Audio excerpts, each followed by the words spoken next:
"The hay is still there," John agreed. This struck May as a rather dumb thing to say.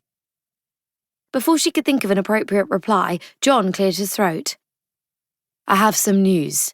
You may have heard that I am engaged to Camilla St. Clair." No, May most certainly hadn't heard, though she knew all about Camilla, a 17-year-old debutante with no title to speak of but an expansive bosom and even more expansive dowry. "Congratulations." May forced out the word and fled before John could see her tears. She was so weary of putting herself out there, begging men for their approval, then pretending it didn't hurt when they passed her over.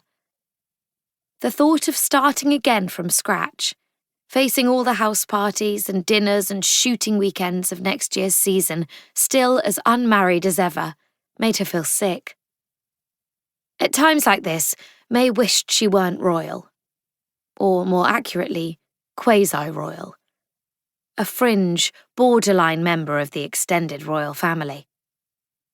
As a great-granddaughter of King George III and Queen Charlotte, May should have grown up in a palace, or at the very least on an estate with countless servants at her beck and call.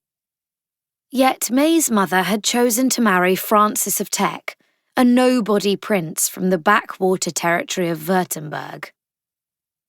May knew that her mother's prospects had been slim. Even in her youth, Mary Adelaide had been a mountain of a girl, so large that she famously broke a chair at her own debut ball. Mary Adelaide had longed to get married, and it had been Francis or no one. If those had been her choices, May would have stayed a spinster forever. Her royal cousins, Princess Louise and her siblings, were always courteous to May, while making their difference in status abundantly clear. They were royal highnesses, and May was just a serene highness. Two small syllables that changed everything. May and her parents existed on scraps of charity from the real royals, the grace and favour house bestowed on them by Queen Victoria, the trips to St. Moritz hosted by the Waleses.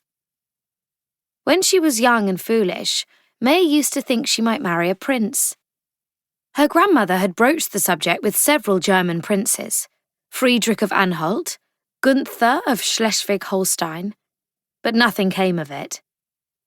There was even a brief discussion with the Russian Grand Duke Michael Mikhailovich, yet that too fizzled out. May had felt a flurry of excitement at age 18 when the Prince of Naples came to London to see the sights, though everyone knew it was a bridal interview for May. She sat next to Prince Vittorio at several dinners, and then 2 weeks later he left without a goodbye. In some elusive, intangible way, May had failed. Things might have gone differently if she had been wealthy or beautiful. But her parents had long ago squandered what little fortune they had, and May couldn't marry on her looks alone. She wasn't ugly, she was just ordinary-looking, with eyes too close together and ash-blonde hair that she struggled to tease into fashionable ringlet curls. No, May would bring nothing to a marriage.